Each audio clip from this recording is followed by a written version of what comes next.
Homework last night, 523. Any questions from 7 to 9, please? Number 9, okay. 7, 8, are they okay? All right. Number 9 says, compare the distribution of charge on hanging aluminum and glass rods if both are touched at one end by a negatively charged ebonite rod. Good question. What's the difference between an aluminum and a glass rod? Yeah.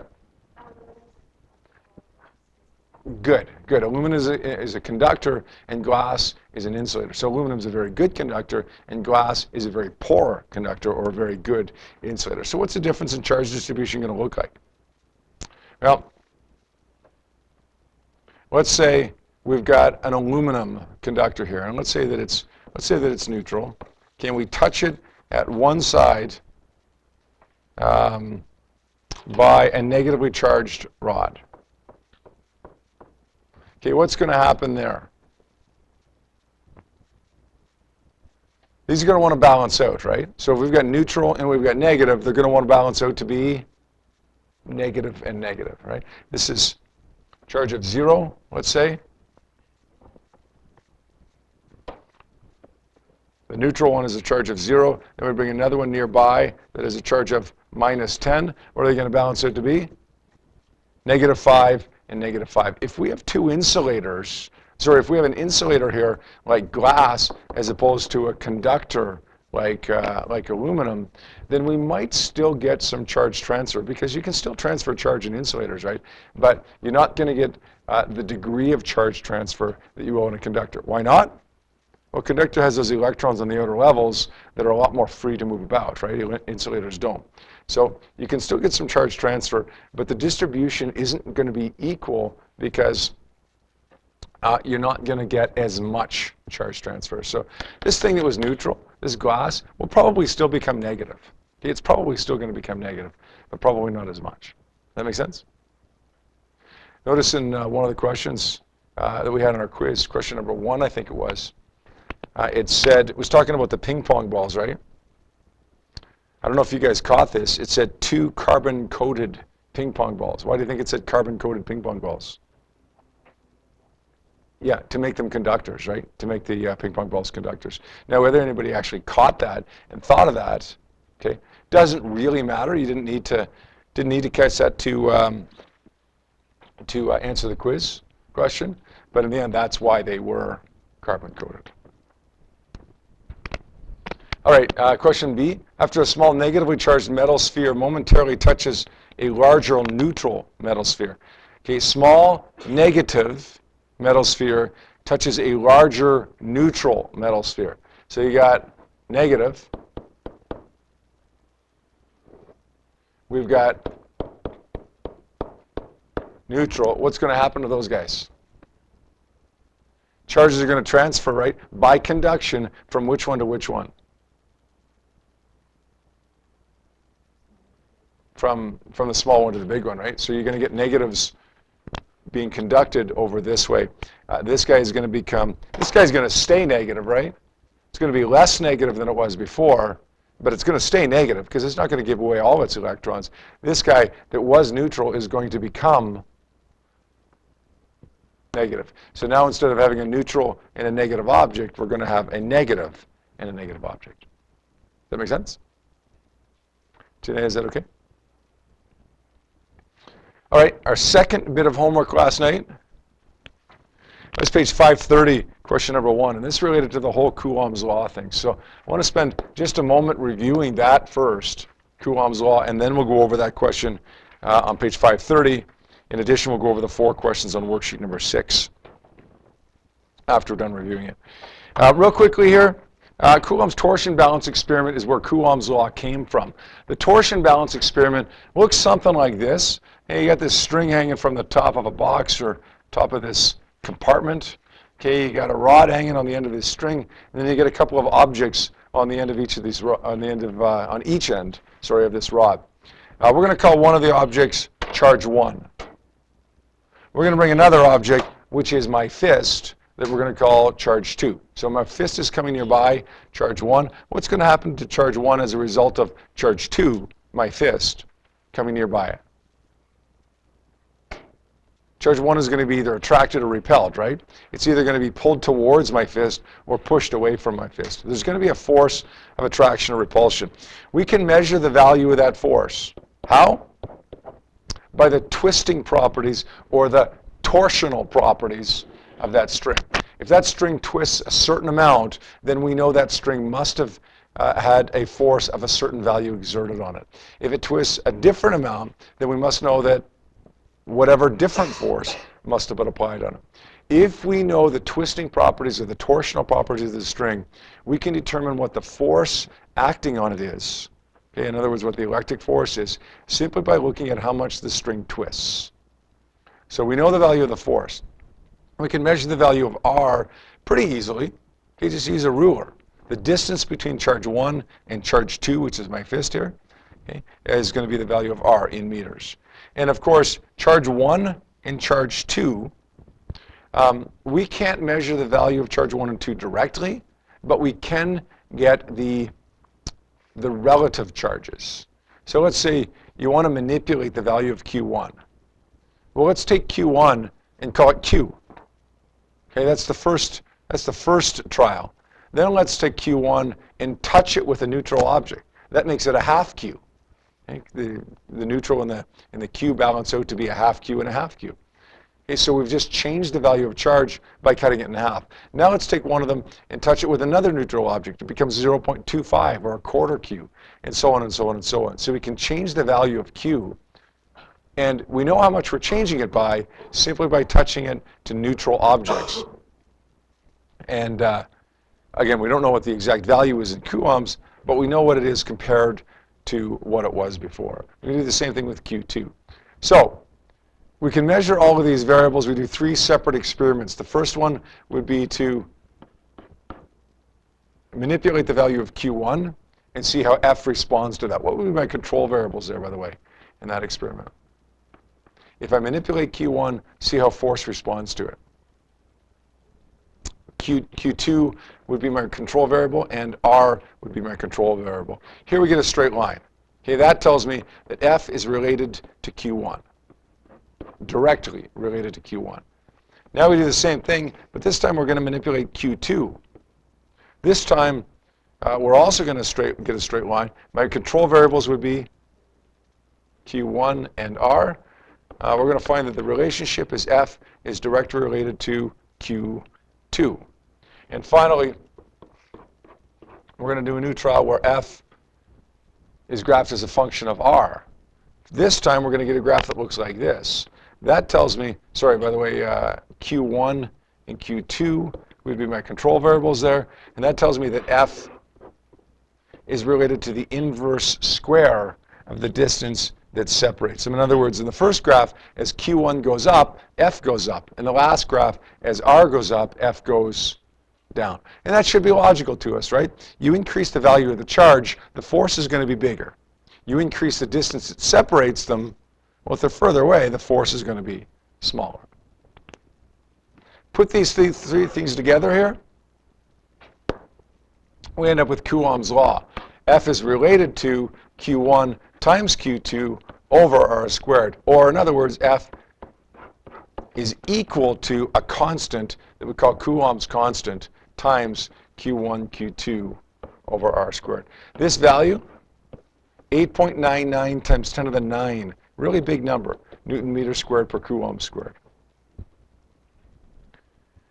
One other thing to remember when we go to plug our numbers into equations, okay, we have to pay attention to what's positive and what's negative charges so that we know whether it's attracted or repelled. But when we go to plug our numbers into the equation, we drop the negative signs. Okay, for us, negative will mean, in an equation that is, negative will mean direction, not whether it's positive or negative charge, not the type of charge. All right, the first question that we had for homework on this was on page 530. Any issues with that? Please, on page 530. Or was that good?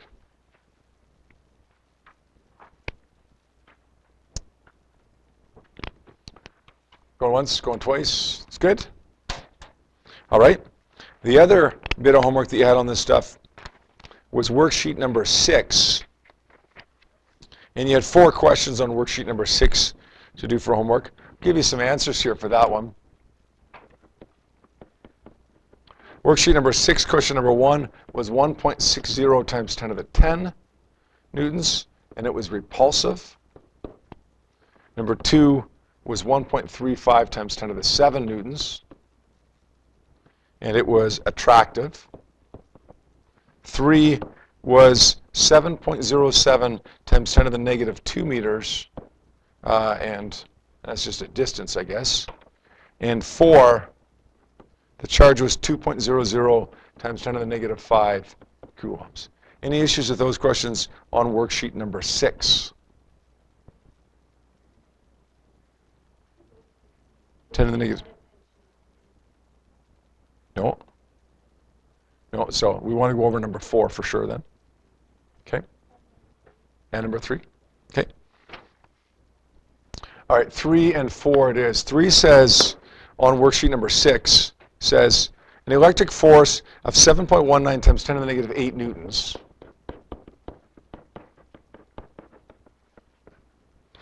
acts between two charges, both with a magnitude of 2.10 times 10 to the negative 10 coulombs. So we got two charges here, both Q1 and Q2, both have the same value, 2.00 times 10 to the negative 10 coulombs. We want to find the distance between them. We're going to use the Coulomb's law equation, K Q1 Q2 over R squared, but we have to rearrange it to solve for R here. So let's take the R squared up by multiplying. It becomes F times R squared equals K Q1 Q2. Now let's take the R squared down by dividing. Or sorry, the F down by dividing.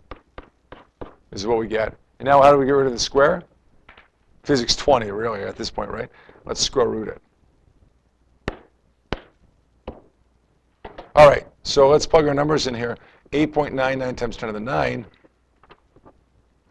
times Q1, 2 times 10 to the negative 10, times 2 times 10 to the negative 10, divided by F. And then we got to square root that. Let's pull our calculator up for this one, okay?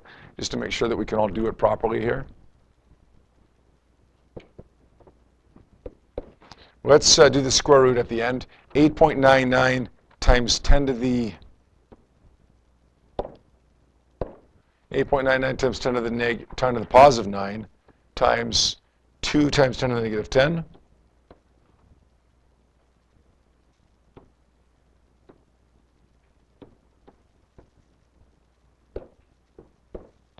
Times 2, once again, times 10 to the negative 10. Let's press equals on that now. It's divided by the force, which is 7.19 times 10 to the negative, is that negative 8?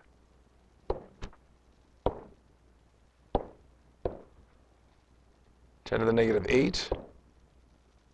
And we forgot to divide it by that, right?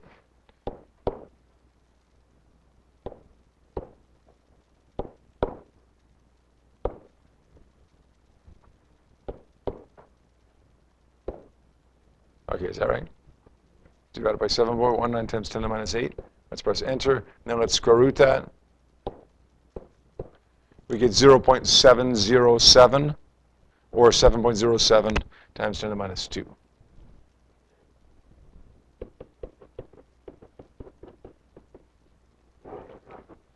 Is that good?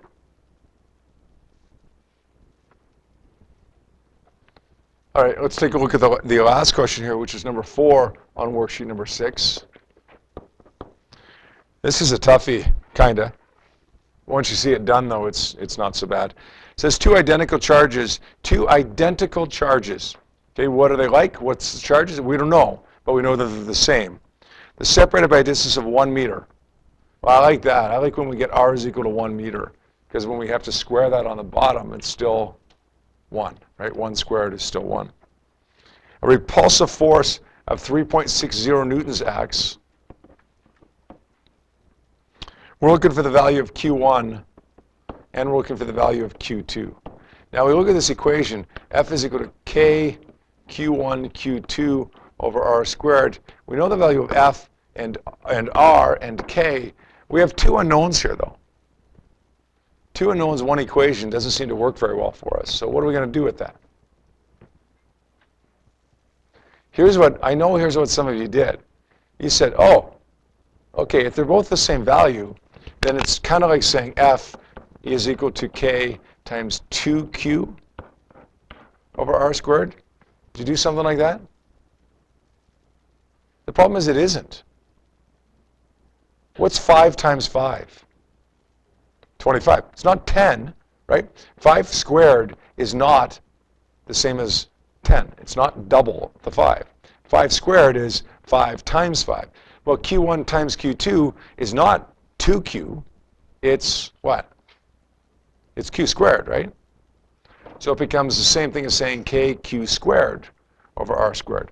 Okay, let's rearrange that. We get F times R squared over K equals Q squared. Let's get rid of the square there by square rooting it. Then the question becomes, I think, a little bit more straightforward. Okay, we know the value of F. R is 1 divided by K, and then square root all that. And then when we do that, we should get that value that I gave you, which is 2.0 times 10 to the negative 5. Does that make more sense to the people that told me I had to divide that by 2 or something? How many people got that, by the way? Anybody get it? Okay. You did that. Oh, okay. Okay. So you had the right idea, though. Jide, you got the right answer? Good. Good for you. Good there? All right. Let's take a look then at another example.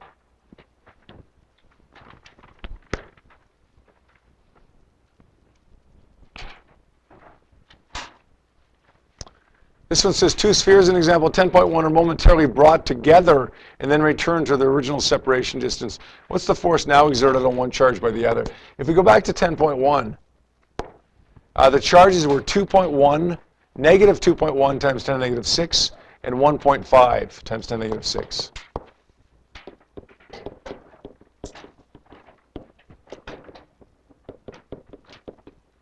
And the distance that separates them is 3.30 centimeters.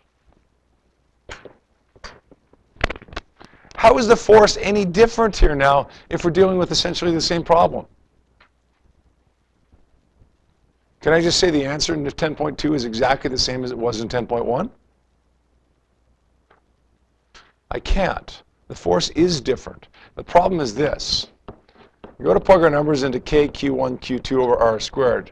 K remains the same. R remains the same, 0.330 meters, or 0.0330 meters. But Q1 and Q2 are now different. Q1 was touched to Q2. What happens when they touch each other? They balance out, right? 2.1, 1.5 balance out to give me, is that negative 0.6 times 10 to the minus 6? Negative 0.3 times 10 to the minus 6? Is that right? Now the negative signs, that's important for some purposes. We know they're going to repel each other after they touch because they're both negative.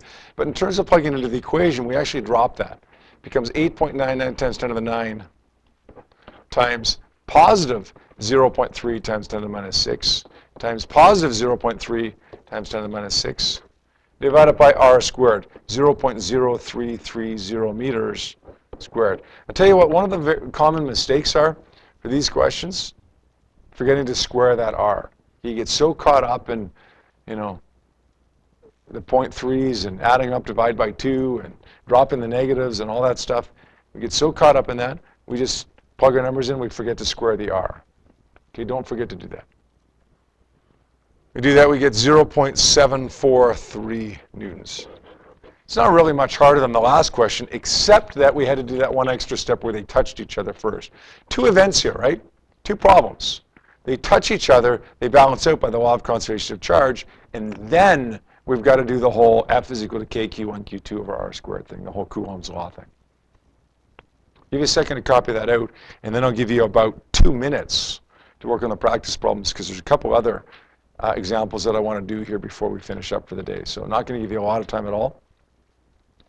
Just a chance to finish this up, finish copying this, and then literally, as I say, about 2 minutes to work on the practice problems. All right, here's our practice problem.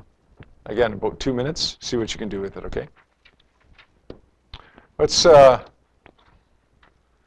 move on here, guys. Let's take a look at a situation now where we don't have 2 charges, but rather we have 3 charges.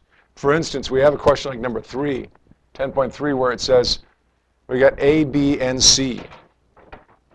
Charge B is negative 2.0 times 10 to the minus 6. It's placed midway between A and C. So it's placed halfway between A and C here, both with positive charges of 1.5 times 10 to the minus 6. And, sorry, that's not the one that I wanted to do. This is the one that I wanted to do. Sorry. Same type of thing, but it just didn't ask you to do quite as much as this one, and I just want to do this one that has both things at once here. All right, so B is still placed midway between. It is still negative 2.10 times 10 to the minus 6 coulombs. We have 2 positive charges, A and C, right here, both with positive 1.00 times 10 to the minus 6 coulombs and 1.00 times 10 to the 1.50 times 10 to the minus 6 coulombs. It's midway between, so the distance that separates A and B is going to be 1.15 centimeters. And the distance that separates B and C is also going to be 1.15 centimeters. We want to find the net force on the middle one, on the negative charge. What's the net force on the middle charge? Now, what we've got to remember when we're doing this question or any other question that's like this is that when we've got 3 objects, they all exert forces on one another. A exerts a force on B, but C also exerts a force on B. Now, A exerts a force on C as well, but I don't care about that because that's not the question. The question says, what's the net force on B? So let's look at the force of A on B and the force of C on B. Now, let's look at A and B and pretend that C doesn't even exist here for a second, okay? In fact, we're going to cover up C. Okay, A and B are there. Do A and B attract each other or repel each other? How do you know they attract each other? Because they're opposite charges. One's positive, one's negative. If A and B attract each other, A will be attracted to the right, B will be attracted to the left. Now, I don't care about this one, so I'm going to erase it. Why don't I care about that? Sorry? Right, exactly. We don't need it. The question says, what's the force on B? There is a force on A caused by B, but it's not relevant because we're not trying to find the force on A. We're trying to find the force on B. So let's label this.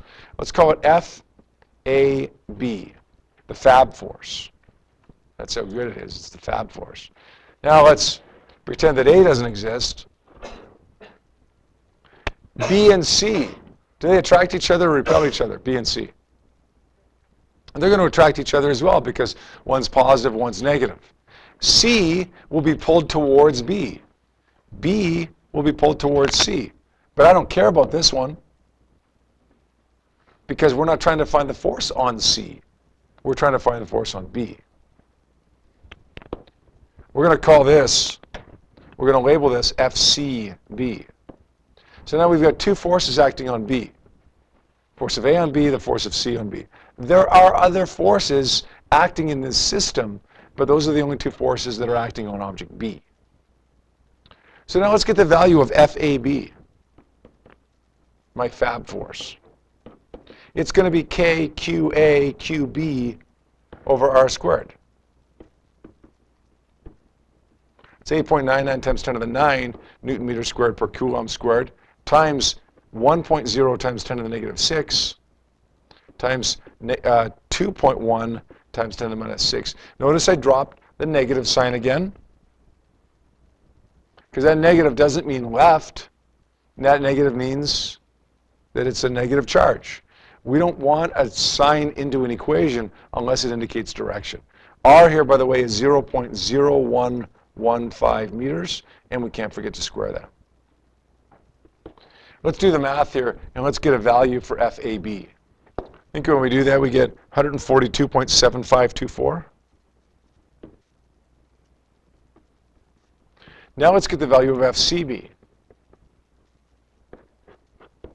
It's going to be KQC QB over R squared. That's going to be 8.99 times 10 to the 9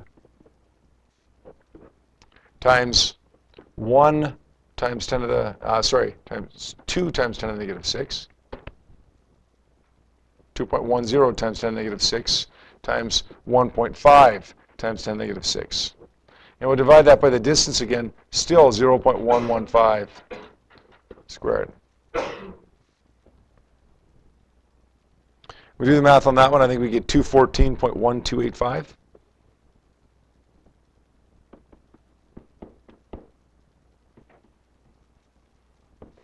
All right, so we got FAB, we've got FCB. What do we do with those? We're not done.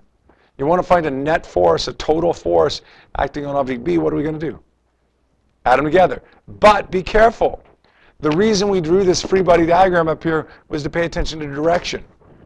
One of them is to the right, one of them is to the left. What do we got to do with that?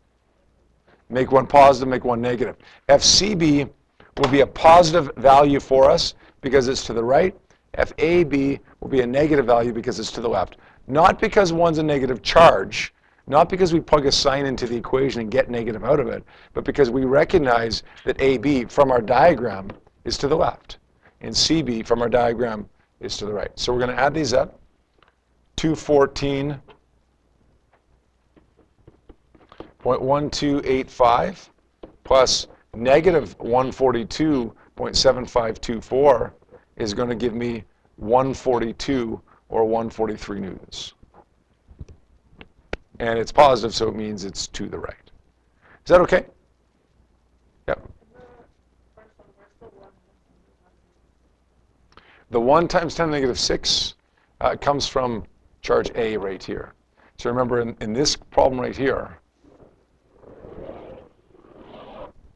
that's these two charges.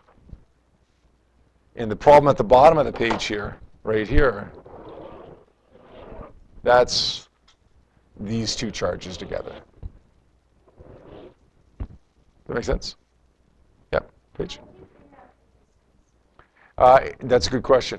How did I figure out the distance? It tells me that these two objects, A and C, are 3.30 centimeters apart, right? It says placed between midway between two similar spheres, A and C, 3.3 centimeters apart.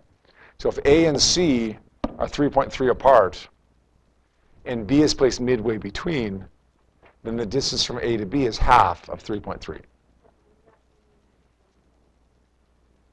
Oh, it would be 1.65, wouldn't it?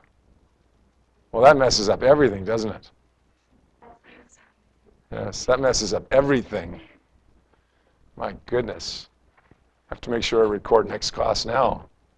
I don't want to post this for the world after that silly mistake. It doesn't change how we do it, right? But obviously it is going to change our number, okay? I'm not sure that we need to go through the process again. Are we okay with that? As long as we recognize that that number should be 0.0165 instead of 0.0115? Does that make sense? Okay. There are two questions that I want you to work on with that. But I am going to give you one more example before I give you a chance to work on those two questions on page 533. The next example is 10.5. This will be the last one we do today. It says a small metal sphere with a negative charge. Again, negative charge. Probably should circle that to remind us that it's negative. It's 2.00 times 10 to the negative 2 meters to the left of another one that's positive. There's a third one that's positive, but it's below the second one. Let's draw this out here. Here's sphere A, negative 2.10 times 10 to the negative 6. Sphere B is over here. It's 2 times 10 to the negative 2 meters away. Sphere B has a charge of positive 1.50 times 10 to the minus 6. So far, so good? Sphere C is below it. That's 1.80, positive 1.80 times 10 to the minus 6 coulombs. And it's 3 times 10 to the negative 2 meters down. We want to find the net force on B. My goodness, what are we going to do with this?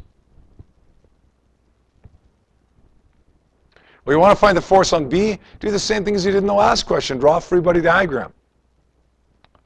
Let's look at the force of A on B. Pretend C's not there. It's covered up. Pretend it's not even there. A and B, do they attract each other or repel each other?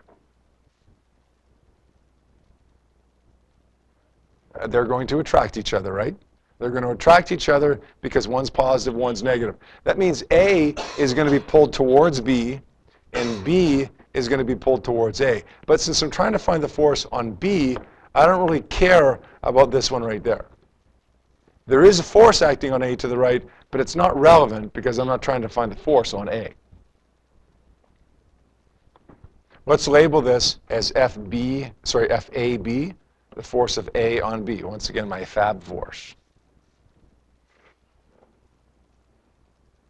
Now, let's pretend A isn't there. C and B, do they attract each other or repel each other? They're going to repel each other because they're both positive. That means C will be pushed away from B, and B will be pushed away from C. But I don't really care what happens to C, because I'm not trying to find the force on C, so I'm going to erase that force. I'm going to focus on the force of C on B, which is repulsive, meaning B is going to be pushed upwards. Now, how do you think we're going to deal with this? You want to find a net force. We're still going to calculate both of those forces. The force of A on B. Okay, that's easy enough to get, right? KQA, QB over R squared. Get a certain value for that. Then get the force of C on B. KQC, QB over 3 times 10 to the negative 2 squared. Get a certain value for that. Now what? In that last question we did, we made one positive and one negative because one was left and one was right. How do we add these two guys together? We got to do vector addition. Good. We get the value of FAB, it's to the left. Okay, whatever it is. CB is going to be upwards, whatever that value is. You want to find the resultant vector? In other words, you want to find the sum of these vectors, the total of them. Let's do the Pythagorean theorem in the inverse tan function.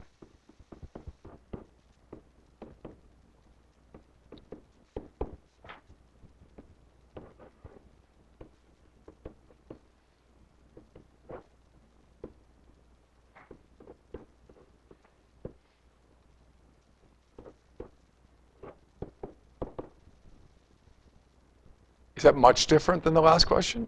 Not really. The only thing different really is this little bit down here, the way we combine them together. We had a fairly straightforward collinear problem, in other words, one-dimensional problem before, where we just added them together, one being positive, one being negative. Now we have a non-collinear problem, or two-dimensional, where we have to do our vector addition from physics 20. Is that good? All right, I'm not going to assign quite as much homework as I had intended tonight because we didn't get, I was hoping that you'd have a chance to work on these problems in class here. You didn't. So what I'd like you to do for homework tonight, please, is to finish up the practice problems on page 533 and the practice problems on page 534. So 4 questions to work on tonight, right? See what you can do with those. Tomorrow you're going to do something called electric fields. A little bit beyond this. We'll check this. I'll tell you what. Yeah, just make sure these are done, please, for Wednesday. Okay, because on Wednesday we'll check these over. I won't be here tomorrow, so on Wednesday we're going to check these over. All right? Have a good night, everyone.